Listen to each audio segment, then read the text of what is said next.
میں نے قرآن مجید کے پہلے پارے میں سے ایک آیہ کریمہ کا کچھ حصہ تلاوت کیا ہے۔ اللہ کریم نے ارشاد فرمایا کہ فَكُلَّمَا جَاءَكُمْ رَسُولٌ بِمَا لَا تَهْوَىٰ، فرمایا تو کیا جب تمہارے پاس کوئی رسول وہ چیز لے کے آ جاتے ہیں جو تمہارے نفس کی خواہش نہیں، پیغمبر ایسی چیز تمہارے پاس لے آئے جن کو تمہاری خواہش، تمہارا نفس قبول نہیں کرتا، لا تہوی انفسکم مستکبرتم، جن کو تمہارا نفس قبول نہیں کرتا تو پھر تم تکبر کرتے ہو، تمہارے نفس پر وہ چیز گراں گزرتی ہے، تمہاری خواہش کے وہ چیز خلاف ہوتی ہے، تمہاری مرضی کے مخالف ہوتی ہے، پھر وہ تم اس سے تکبر کرتے ہو، فَفَرِيقًا كَذَّبْتُمْ، تو ایک گروہ ان میں سے انبیاء کو جھٹلاتا ہے معاذ اللہ، ایک گروہ کیا کرتا ہے؟ نبیوں کو جھٹلاتا ہے، نبیوں کو، اور دوسرا اس سے بھی آگے بڑھ جاتا ہے وَفَرِيقًا تَقْتُلُونَ، اور ایک گروہ ان کو شہید کر دیتا ہے۔ انبیاء کرام علیہم السلام کی جو تعلیمات ہوتی ہیں وہ کامل، اکمل اور مکمل ہوتی ہیں۔ انبیاء کرام علیہم السلام معصوم ہوتے ہیں۔ نبیوں میں معاذ اللہ نہ ظاہری طور پر کوئی نقص ہوتا ہے نہ باطنی طور پر نقص ہوتا ہے۔ اللہ تعالیٰ انبیاء کرام علیہم السلام کو بڑے قبیلوں میں پیدا فرماتا ہے، ان قبیلوں میں جو اس دور کے اندر لوگوں میں بڑی قدر کی نگاہ سے دیکھے جاتے ہیں ان میں نبی آتے ہیں۔ انبیاء کرام کو اللہ تعالیٰ حسن و جمال دیتا ہے، قد و قامت دیتا ہے، ان کو اللہ تعالیٰ پر وجیح چہرے دیتا ہے، کامل تعلیمات دیتا ہے۔ اور سب سے بڑی بات یہ ہے کہ انبیاء معصوم ہوتے ہیں، ان کے اندر کوئی نفسانی خواہش ہی نہیں ہوتی، نبی کوئی خطا کرتے ہی نہیں، کامل مکمل اکمل تعلیم نبی لے کے آتے ہیں۔ لیکن اللہ کا قرآن کہتا ہے کہ جب وہ چیزیں تمہاری نفس کی خواہش کے خلاف ہوتی ہیں، چیزیں بالکل مکمل ہیں، کامل ہیں، اکمل ہیں، نبی معصوم ہیں، عام آدمی اگر کوئی بات کرتا ہے تو اس کی بات میں نقص رہ جاتا ہے، کمزوری رہ جاتی ہے، کسی دانشور سے، کسی شاعر سے، کسی ادیب سے، کسی آپ جس نے اپنی دانش بینش کے حساب سے کوئی بات کی ہے، آپ اگر اس سے کوئی تربیت لیتے ہیں تو اس کی بات میں کمزوری رہ جائے گی، عام آدمی ہے۔ انبیاء کرام علیہم السلام کی تعلیمات جو ہوتی ہیں وہ ذاتی نہیں ہوتی، وہ وحی الہی کے ساتھ ہوتی ہیں، ان میں کمزوری کوئی نہیں ہوتی، نقص کوئی نہیں ہوتا۔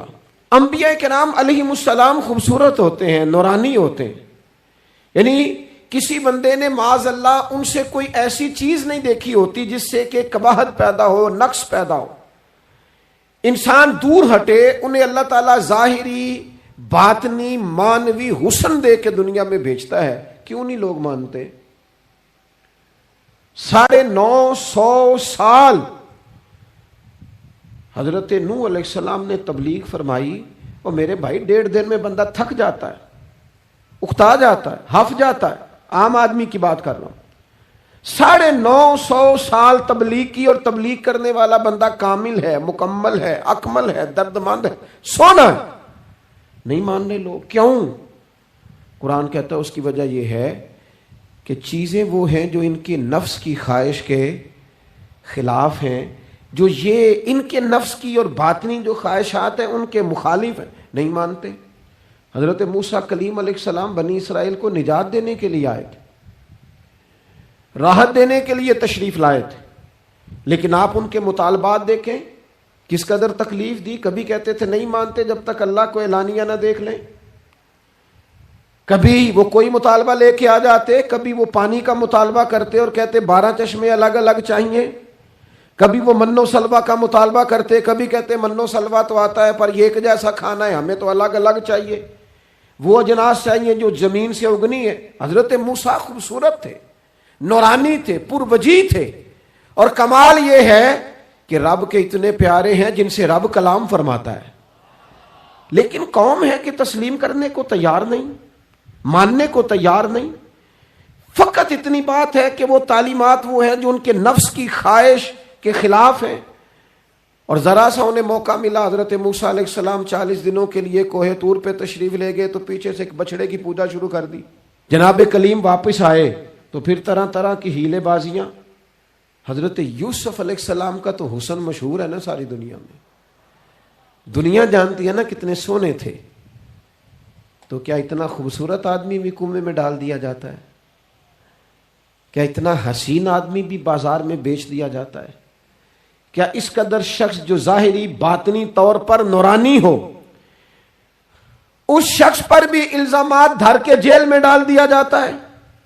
مخلوق تو فنکار ہے اس درجہ کے پل بھر میں سنگے در کعبہ سے بھی اصنام تراشے، اور تم کون ہو کیا چیز ہے داغے کبابی، لوگوں نے تو مریم پہ بھی الزام تراشے، حضرت مریم سلام اللہ علیہ پر بھی، اور جناب عیسیٰ جن کو اللہ نے کھلے معجزات دیے، کوئی ضرورت تھی کسی اور چیز کی؟ جو بچہ پنگوڑے میں ہی کہہ رہا ہے انی عبداللہ، میں اللہ کا بندہ ہوں، کھلے معجزات اور وہ بھی پنگوڑے میں۔ لیکن قرآن کہتا ہے تعلیمات وہ تھیں کہ جو ان کی نفس کی خواہش کے خلاف تھیں، لہذا نفس کی خواہش، وہ جو ایک جگہ پہ قرآن مجید نے کہا نا کچھ لوگوں نے نفس کی خواہش کو خدا بنا لیا، وہ چونکہ خواہشات نفسانیہ کے خلاف تھیں، نتیجہ اس کا یہ نکلا کہ ان لوگوں نے پیغمبروں، رسولوں، انبیاء، اللہ کے محبوب بندوں کو جھٹلا دیا، یہاں تک کہ قتل کر دیا۔ حضرت زکریا علیہ السلام جیسے لوگوں پر آرے چلا دی، شہادتیں ہو گئی انبیاء کی۔ وجہ کیا تھی؟ نفس کی خواہش کے خلاف تعلیمات تھی انبیاء کی، نہیں تسلیم کیا۔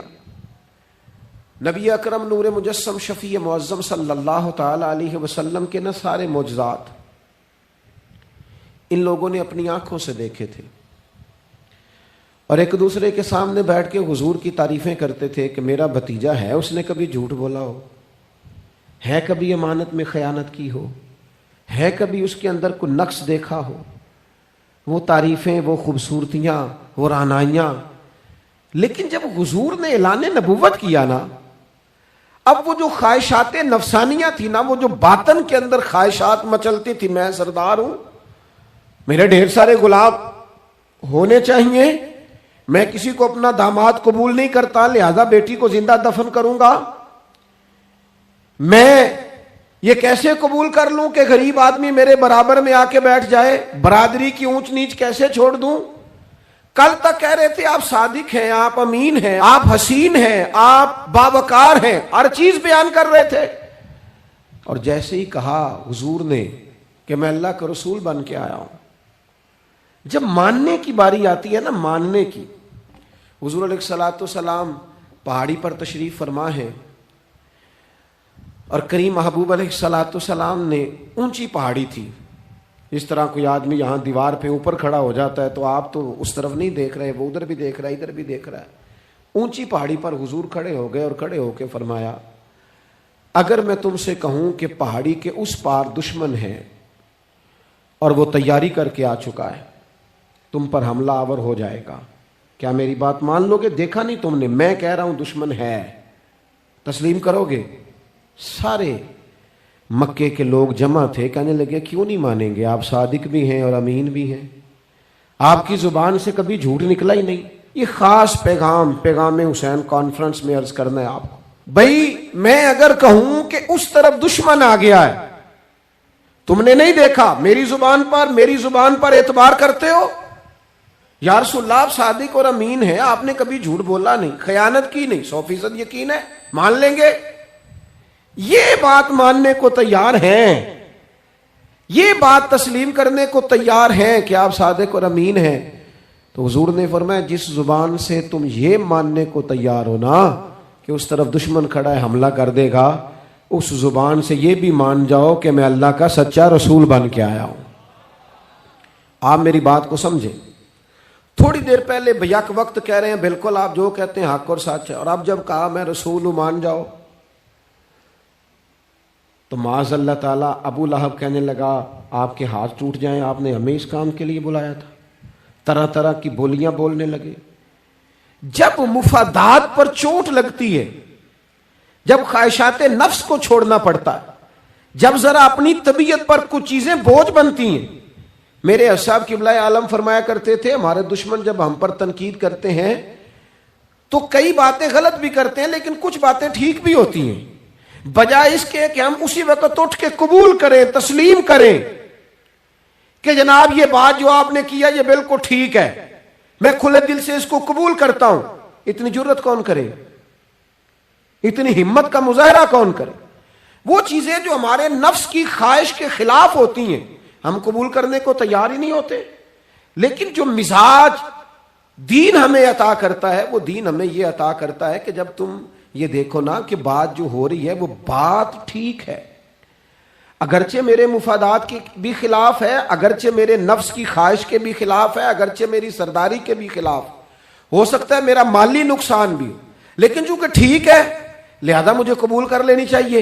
یہ جرت پیدا کریں اپنے دل کے اندر، یہ طاقت پیدا کریں. یہ آج کا پیغام ہے. آپ دیکھیے حضرت فاروق اعظم رضی اللہ تعالیٰ عنہ نے مسئلہ بیان کیا تو جناب فاروق اعظم رضی اللہ تعالیٰ عنہ نے اس مسئلے میں عورتوں کے مہر کے متعلقہ، جو حق مہر ہوتا ہے خاتون کا، اس کے متعلقہ جناب عمر نے کوئی مسئلہ بیان کیا. تو آپ جمعہ پڑھا کے باہر نکلے تو ایک خاتون کھڑی تھی دروازے پر، کہنے لگی امیر المومنین حد ہو گئی ہے، آپ عورتوں کو مہر لینے پر پابندی لگا رہے ہیں، اتنا لینا اتنا نہ لینا، اور اللہ رسول نے کھلی اجازت دی ہے جتنا مرضی لے لیں. اس خاتون نے دلائل پیش کیے.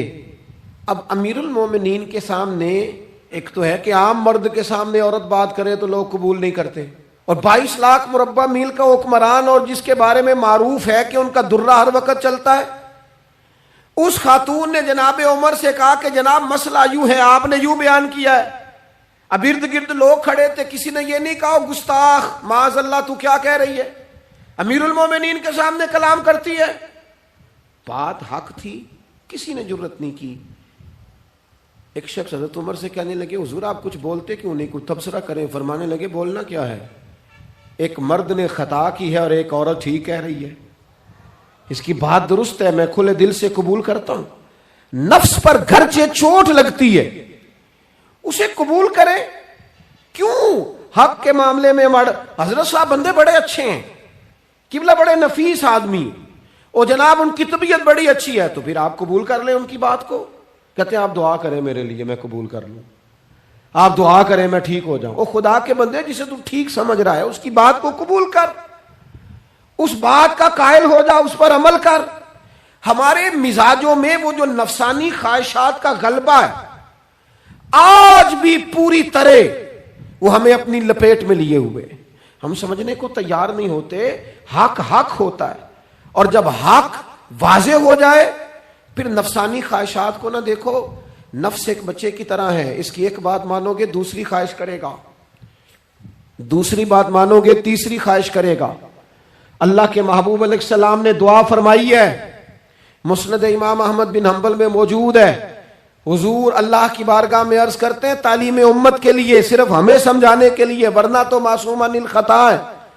محبوب اللہ کی بارگاہ میں عرض کرتے ہیں اے اللہ مجھے اس خواہش سے بچانا جو ایک اور خواہش میں مبتلا کر دے، اس خواہش سے بچانا جو خواہشات کے دروازے کھول. ہم اپنے نفس کو لے کر دین کے مقابلے میں کھڑے ہو گئے. میری برادری کہتی ہے کہ شادی میں ڈھول بجے گا، تماشا ہوگا، اور اللہ رسول کہتے ہیں کہ اس میں شریعت کا بول بالا ہوگا، پتہ چلے گا جیتتا کون ہے. میری اولاد کہتی ہے کہ اس رستے جانا ہے، رب رسول فرماتے ہیں اس راہ پہ جانا ہے. نفس کی خواہش اور ہے، اللہ رسول کا حکم اور ہے، ہم اس کو تسلیم کرنے کو تیار نہیں ہوتے. معافی مانگنی پڑ گئی ہے ایک بندے سے. ہماری جو بنائی ہوئے قبیلے اور برادریوں میں اونچ نیچ ہے اس کے حساب سے ہم بڑے قبیلے سے ہیں، وہ چھوٹی قبیلے سے ہم نے جو بنائی ہے، ورنہ تو قبیلے فقط تعارف کے لیے ہوتے. معذرت کرنی پڑ گئی ہے، لیکن کمال ہے ہمارے مزاج میں وہ پیدا ہو. اللہ رسول کو راضی کرنے کے لیے تھوڑی دیر اپنے نفس کو کچلے. ممکن ہے ایسا ہو، کرتے ہی نہیں ایسا، مزاج نہیں بنایا. ہمارے نفس کی خواہش کے مطابق اگر چلے پھر سارا. آپ یقین کریں لوگ استادوں کے پاس جا کے عزتیں اور پروٹوکول ڈھونڈتے ہیں، پیروں کے پاس جا کے عزتیں اور پروٹوکول ڈھونڈتے ہیں. ایسی جگہوں پہ جہاں پروٹوکول دینے کی باری تھی وہاں بھی لینے کے چکر میں پڑ جاتے. دینی کاموں میں اگر 4 لوگ ایک جگہ پہ اکٹھے کیے جاتے ہیں نا، یہاں دینی کام کر لو، تو وہاں جھگڑا شروع ہو جاتا ہے. دینی کام تو کرنا ہے پر آگے کون لگے گا. دینی کام تو کرنا ہے، پر اس میں سربراہی کس کو ملے گی؟ دینی کام تو کرنا ہے، اس میں نام کس کا ہوگا؟ اس میں بڑا قد کس کا شمار کیا جائے؟ اس طرح قومیں آگے بڑھتی ہیں۔ اہل حق کس طرح ہوتے ہیں؟ سب سے آگے اپنے نفس کو رکھا جائے اور پھر انسان کا انقلاب آ جائے، یہ کیسے ممکن ہے؟ حضرت ابو ذر غفاری، میں قربان اس شخص پر، سیدنا ابو ذر غفاری، اس امت کے درویش فقیر، ایسا شخص جس کے بارے میں محبوب نے فرمایا زمین کے اوپر اور آسمان کے نیچے میرے ابو ذر سے سچا بندہ کوئی نہیں۔ اتنا بڑا آدمی زندگی فقر و فاقے میں گزار دی، اپنے مزاج پر طاری کر لی چیزیں کہ بس وہ سادگی جو ہمیں ہمارے رسول نے سکھائی ہے اسی میں رہنا ہے۔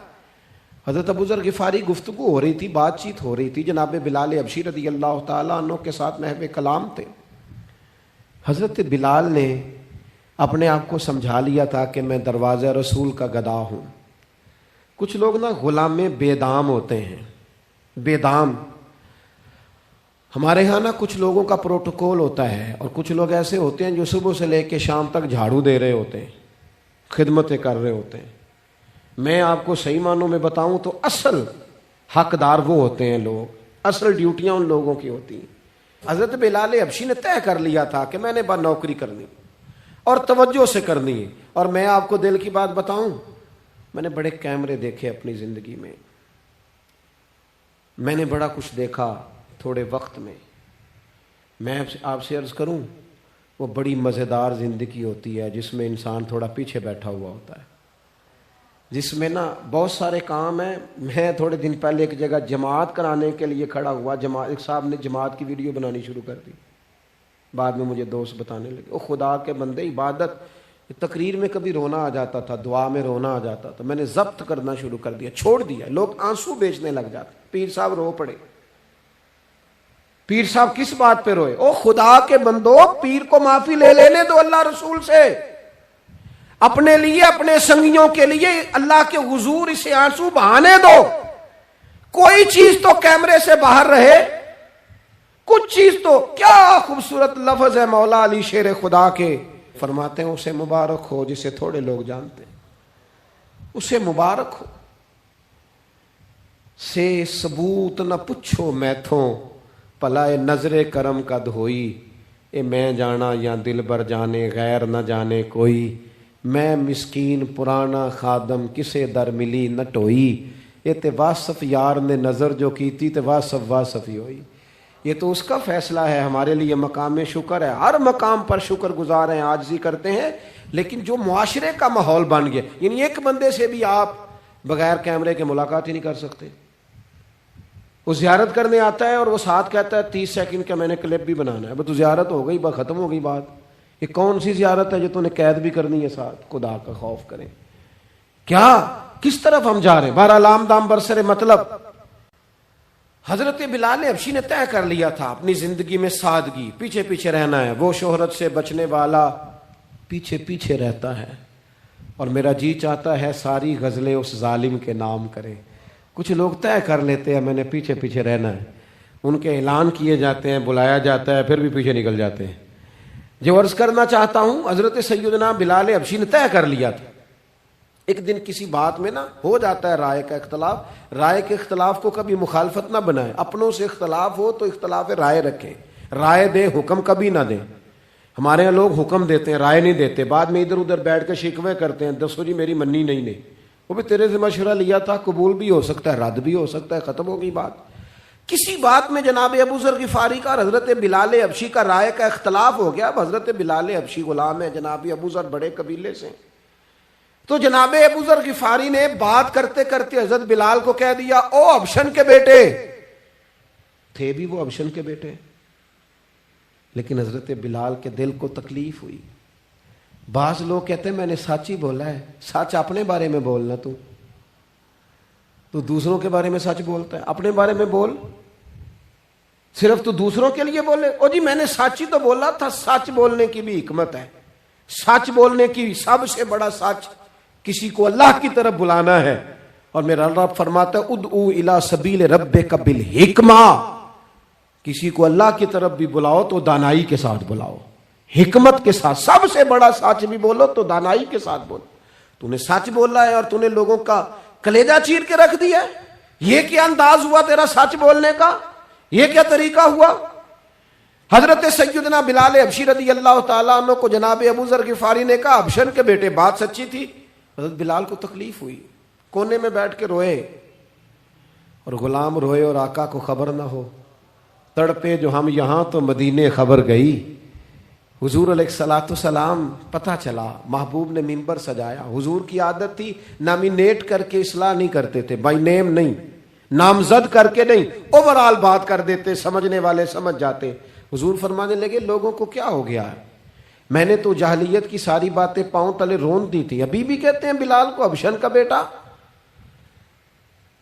حضرت ابو ذر غفاری کہتے ہیں باقی تو کوئی نہ سمجھے تو میں سمجھ گیا. بڑا مشکل ہوتا ہے مجمعوں میں اٹھ کے معافی مانگنا. ہمارے ہاں بعض لوگ معافی بھی اس طرح مانگتے ہیں کہ یوں لگتا ہے گن بھی ساتھ پکڑی ہوئی ہے, معافی دو ورنہ گولی مار دوں گا. معافی مانگنے کا بھی طریقہ سلیقہ نہیں آتا. اور دنیا میں کچھ ایسے نفس پرست ہیں, ان کو استادوں سے معافی مانگنے پڑی تو نہیں مانگ سکتے. مشائخ سے معافی مانگنے آتی ہے تو نفس کے بندے بن کے نفس کی غلامی کرتے ہیں, لیکن اپنی عزت کی جگہوں کو بھی درست نہیں کرتے. کتنا بڑا مجرم ہے جو باپ سے بھی معافی نہ مانگ سکے, جو ماں سے بھی نہ کہہ سکے میں غلطی کر گیا تھا. اتنی بڑی نفس پرستی. تو نے آقا بنا لیا اپنے نفس کو اپنا. مجمعوں میں معافی مانگنا, اعتراف کرنا, حق کو قبول کرنا, اپنے نفس کو ذبح کرنا. حضرت ابو ذر غفاری مجمع کے بیچ اٹھ کے کھڑے ہوئے, چمکتا دمکتا چہرہ, قبولیت حق کا جذبہ, اپنے نفس کو چیر دینا اور اس پر پاؤں رکھ کے رب رسول کا قرب حاصل کرنے کا ذائقہ. جناب ابو ذر غفاری حضرت بلال کے قریب گئے اور پھر ان کے سامنے لیٹ گئے, رو کے کہنے لگے حبشن کے بیٹے اٹھا اپنا پیر اور رکھ میرے سینے پہ. میں اس قوم کو بتانا چاہتا ہوں کہ تھا تو حبشن کا بیٹا, پر جب سے مدینے والے کا کلمہ پڑا ہے کائنات میں عزت والا ہو گیا ہے.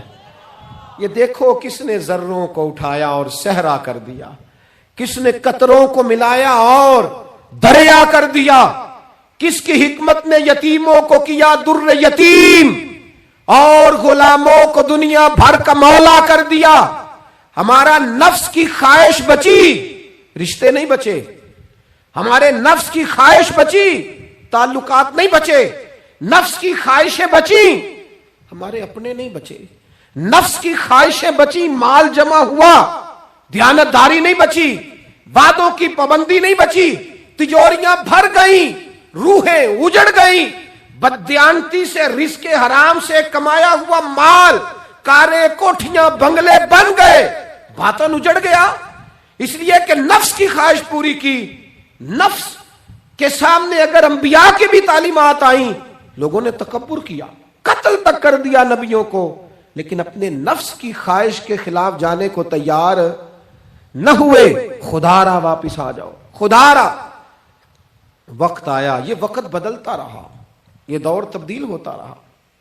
لوگوں نے اپنی بادشاہیاں قائم کرنے کے لیے بڑے بڑے قتل کیے.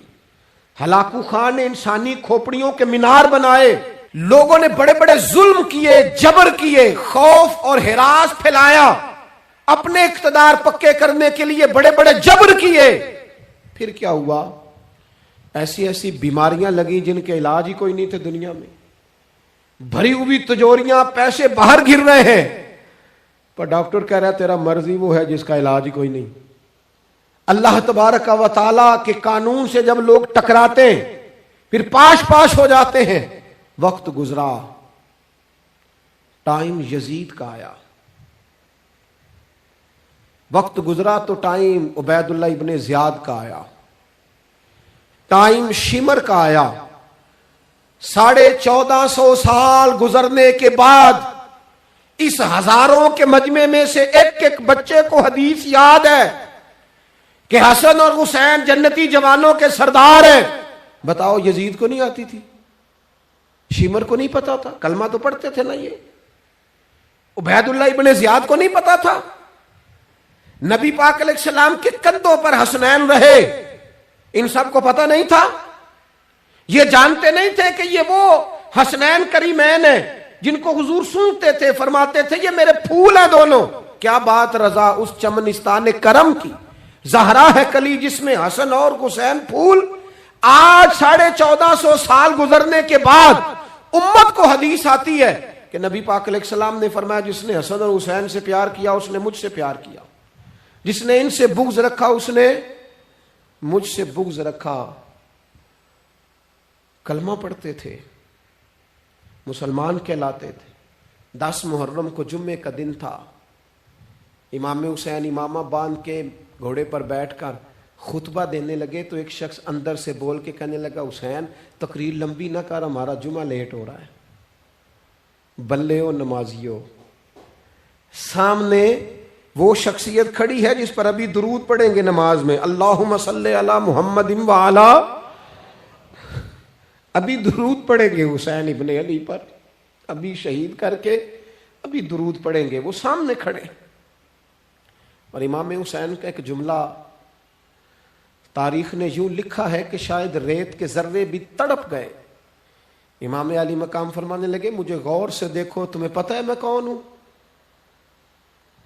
تم جانتے ہو میں کون ہوں؟ نبی پاک نے فرمایا تھا یہ حسن اور حسین میرے بیٹے ہیں کیونکہ میری بیٹی کے بیٹے۔ تمہیں پتہ ہے میں کون ہوں؟ سامنے امام حسین کھڑے، فرمایا مجھے جانتے ہو؟ اور امام علی مقام فرمانے لگے میں تمہارے نبی کا نواسا ہوں، اور آج کے بعد تمہیں کسی نبی کا کوئی نواسا نہیں ملے گا، کیونکہ نبی پاک آخری نبی ہیں، اور جب حضور کے بعد کوئی نبی نہیں آئے گا تو کسی نبی کی اولاد کیسے ہوگی؟ تمہیں آج کے بعد کسی نبی کے نواسے کی زیارت نہیں ملے گی۔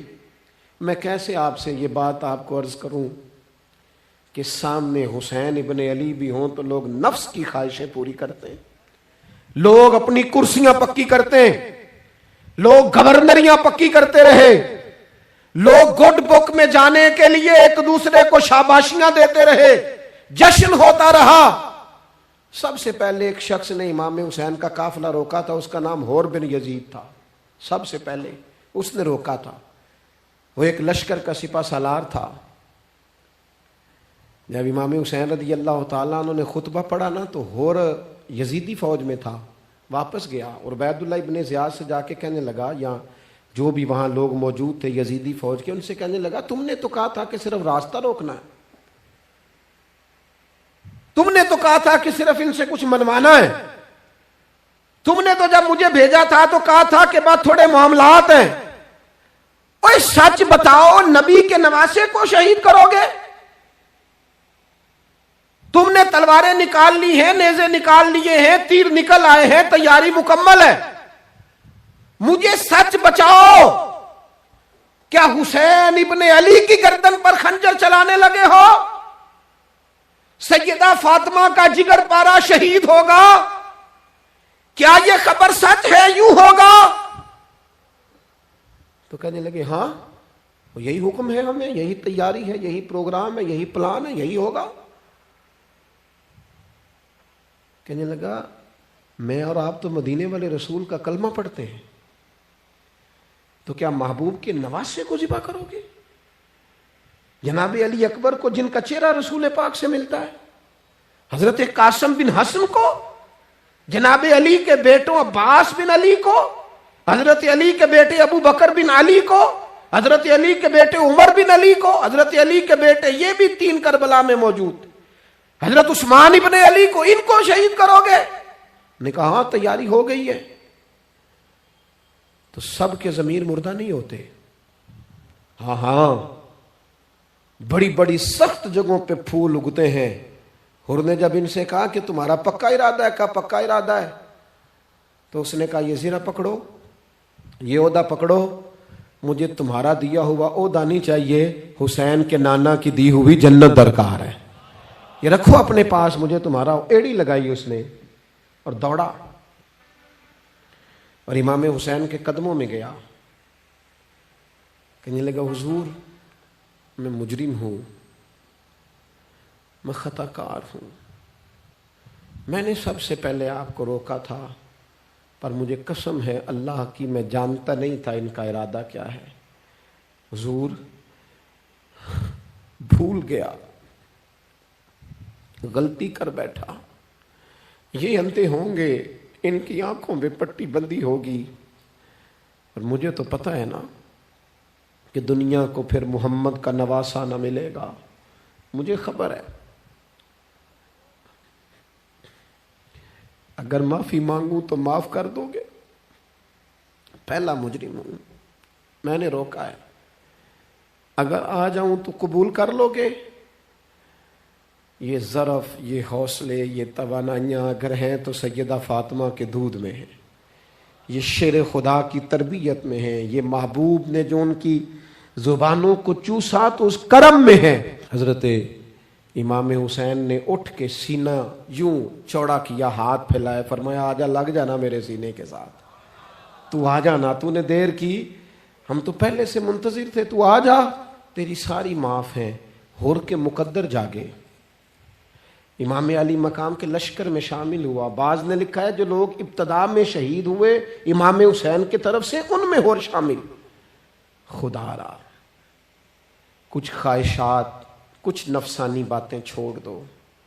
سارا دن اپنے آپ کو ہی منواتے رہنا. اپنی ضد کے سامنے لوگ بڑے بڑے ادارے تباہ کر دیتے، بڑی بڑی جماعتیں تباہ ہو گئیں، بڑے بڑے آستانے خیر کے ٹوٹ گئے، لیکن ہماری انا، ہماری ضد، ہمارا تکبر، ہماری اپنے لیے خواہشات یہ ختم نہ ہو سکیں. امام حسین رضی اللہ تعالیٰ عنہ کو جن لوگوں نے شہید کیا، انہیں حضور کا خون نظر نہیں آیا، نفس کی خواہشیں نظر آئیں، جائیدادیں نظر آئیں. لیکن پتہ ہے کمال کیا ہے؟ ہمیشہ جو لوگ حق قبول کرتے ہیں نا، اللہ تعالیٰ انہیں یہ عزت عطا کرتا ہے. دو چار باتیں میری ضرور لے کے جانا. یہی لنگر ہے آج پیغام حسین کانفرنس کا. دیکھو آپ کے والد آپ کو جو سمجھاتے ہیں وہ ٹھیک ہے یا جو آپ کہہ رہے ہیں وہ ٹھیک ہے؟ غور کرو. آپ کے اساتذہ اور مشائخ جو آپ کو کہتے ہیں وہ ٹھیک ہے یا جو ضد آپ نے لگا لیا وہ ٹھیک ہے؟ اور سب سے بڑھ کر اللہ رسول کا حکم زیادہ مؤثر ہے یا جو آپ نے اپنی مرضی سے چیزیں طے کی ہیں وہ زیادہ مؤثر؟ اپنی نفسانی خواہشات کو تھوڑی دیر کے لیے کنٹرول کرو، اپنے آپ پر تھوڑی دیر کے لیے پابندی لگاؤ، ایک ایک کر کے اپنی خواہشات کو کچلو. زندگی کے اندر کچھ ایسی چیزیں پیدا کرو جس سے روح تازہ رہے، دل تازہ رہے، طبیعت تازہ رہے، دین بچا رہے. جتنی طلاقیں ہوتی ہیں نا معاشرے میں، ہم سے اگر دن میں 100 لوگ مسئلہ پوچھتے ہیں تو 95 طلاق والے ہوتے ہیں، سوائے اس کے کہ نہ میاں ہارنے کو تیار تھا نہ بیوی ہارنے کو تیار تھی، بالآخر رشتہ ہی ہارا. دونوں کے ہوتے ہوئے بچے یتیموں جیسی زندگی گزارنے لگے. تھوڑی دیر کے لیے لوگ چپ نہیں کیے، سارا کچھ ختم کر لیا. اپنی مزاج کے اندر، اپنی طبیعت کے اندر تحمل پیدا کرو، بردباری. میں ایک دفعہ بہت پریشان تھا، حالات کچھ عجیب رخ اختیار کر گئے، بہت پریشان تھا. تو میں ایک بزرگ کی خدمت میں حاضر ہوا، میں نے کہا دعا فرمائیے گا. تو مجھے کہنے لگے سیدہ زینب کی سیرت پڑھو. تو میں نے پہلے دن آ کے کتاب کھولی نا، تو دربار دمشق میں جو جناب زینب نے کلام فرمایا نا، انسان ٹوٹ جاتا ہے. لیکن انسان حق پہ ہو کہ اگر گلا بھی کٹا لینا تو اس کا مزاج طاقتور رہتا ہے، روح طاقتور رہتی، اسے محسوس ہوتا ہے کہ میں کمزور نہیں پڑا. یزید نے جب کوئی بات کی نا دمشق کے دربار میں، تو حضرت زینب پیچھے بیٹھی تھی پردے کے لوگوں کے درمیان. اس نے جب کوئی بات کی تو جناب زینب وہاں سے اٹھ کے، ہماری خواتین ہر بات پہ روتی ہیں، دو کہیں کہ ختم ہی نہیں ہوتے. جناب زینب پیچھے سے اٹھیں پردے کے پیچھے سے، اور جب اپنی گرجدار آواز میں انہوں نے گفتگو شروع کی تو وہاں ایک نابینا بزرگ بیٹھے تھے جو مولا علی شیر خدا کی بارگاہ میں حاضری دیا کرتے تھے. جب سیدہ زینب نے خطبہ شروع کیا نا تو وہ بزرگ چونک گئے، اور وہ نابینا تھے تو ساتھ والے آدمی کا گھٹنا ہلا کے کہنے لگے علی آ گئے دربار میں. علی کی آواز ہے، علی بول رہے دربار دمشق میں. وہ زینب کا خطاب منبر پہ علی بول رہے ہوں جیسے. علی آ گئے، وہ گرج آواز میں، وہ تنتنا، وہ دبدبا، وہ وفاداری، وہ ان کی بات میں صداقت، کانپ گئی ہر چیز دربار کی۔ اور امام زین العابدین بیمار بھی تھے، مسافر بھی تھے، پریشان بھی تھے، لیکن جب یزید سے انہوں نے کہا نا مجھے خطبہ دینے دے، تو چند منٹ گفتگو کی امام زین العابدین نے، تو کہنے لگا اذان پڑھو جماعت کرائیں، اس لیے کہ ان کی باتوں میں وہ حق ہوتا ہے۔ میں دیکھتا ہوں ہماری سب کی اپنی اپنی خواہشیں ہیں، اپنے اپنے رویے ہیں، اپنا اپنا مزاج ہے۔ اگر لوگوں کو کسی جگہ بھی ملک کی ملی اور دینی پروگرام کے لیے جمع ہونے کو کہا جائے، ہم تیار نہیں۔ کیا کیا جاتا ہے ہمارے ساتھ؟ ہمارے ضمیر اس لیے خریدے جاتے ہیں کہ ہم خواہشات کے بندے ہیں۔ الگ الگ کر کے کسی کو کہا جاتا ہے تیرا کاروبار چمک جائے گا، کسی کو کہا جاتا ہے تیرا وہ نظام ٹھیک ہو جائے گا، الگ الگ کر کے لوگوں کو خرید لیا جاتا ہے۔ لیکن اگر خواہشات تھوڑی ہوں، اللہ کی رضا پر چلنے کا جذبہ زیادہ ہو، تو میرے عزیز زندگی آسان ہو جائے گی۔ میں تو امام علی مقام رضی اللہ تعالیٰ عنہ اور یزید کے معاملے میں ایک ہی بات سمجھا ہوں، سب کو پتا تھا یہ حسین ابن علی، سب کو پتا تھا حق ان کے ساتھ ہے، سب جانتے تھے ان سے زیادہ عظمت کسی کی نہیں، لیکن اپنے نفس کی خواہشوں پر کنٹرول نہیں کر سکے۔ پوری امت کا اس وقت مسئلہ ضروریات کا نہیں، خواہشات کا ہے۔ 2 قدم پیچھے ہٹیں خواہشوں کے لیے، 4 قدم آگے بڑھیں دین کے لیے۔ 2 قدم پیچھے ہٹیں اپنی خواہشات کو چھوڑیں، 4 قدم آگے بڑھیں ملک کے لیے، ملت کے لیے۔ 2 قدم پیچھے ہٹیں اپنی خواہشات کو چھوڑیں، 4 قدم آگے بڑھیں نظریے کے لیے اور فکر کے لیے اور امام حسین کے پیغام کے لیے۔ آج میں آپ سے گزارش کروں گا، اگر انا بچاؤ گے تو روحانیت نہیں بچے گی، اگر نام بناؤ گے تو کام نہیں ہوگا۔ فاضل بریلوی نے کہا تھا بے نشانوں کا نشان مٹتا نہیں، ہمارا تو مٹتے مٹتے بھی نام ہو ہی جائے گا۔ اپنی زندگی سے نفسانی خواہشات کو نکال دو، ورنہ یہ بڑے بڑے فضیلت معاب لوگوں کے سامنے بھی کھڑی ہو جاتی ہے، بے ادب کرتی ہے، بندے کو یہ گستاخ بناتی ہے معاذ اللہ۔ بڑی جگہ انسان زیادتیوں پہ، آج بھی کچھ لوگ کہتے ہیں فلاں آدمی اتنا نیک ہے تو پھر فلاں بندہ مخالفت کیوں کرتا ہے؟ میں نے کہا جو نبیوں کی مخالفت سے باز نہیں آئے، جو صحابہ کی مخالفت سے باز نہیں آئے، اہل بیت کی مخالفت، جو حسین ابن علی کے سامنے کھڑے ہو گئے، نیک آدمی کس کھاتے میں؟ اللہ کا قرآن کہتا ہے یجاہدون فی سبیل اللہ ولا یخافون لومۃ لائم ذالک فضل اللہ یؤتیہ من یشاء۔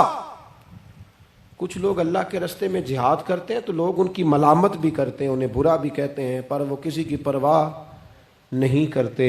یہ ان پر اللہ کا فضل ہے، اور یہ فضل رب جسے چاہتا ہے اسے عطا کرتا ہے۔ آپ حضرات آج اس محفل سے یہ لنگر لے کے جائیے گا کہ کہیں میری روحانیت کے سامنے میری نفسانی خواہشات تو نہیں کھڑی ہو گئیں۔ تھوڑا سا 2 قدم پیچھے ہٹنا ہے، ہم نے امام علی مقام سے فیض لینا ہے، امام حسین کی عظمتوں کو سلام کرنا ہے۔ سر اٹھا کے جینا چاہتے ہو تو امام حسین کا طریقہ اپنا لو۔ جڑے رہ نہیں سی سکدے دید بنا، اج انہاں بھی باریاں ماریاں نے، جدوں چمن وچ خزاں نے بال کھولے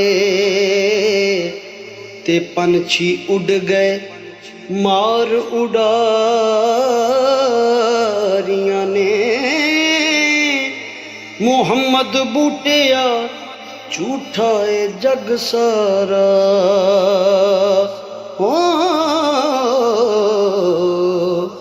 کملی والے دیاں سچیاں یاریاں نے۔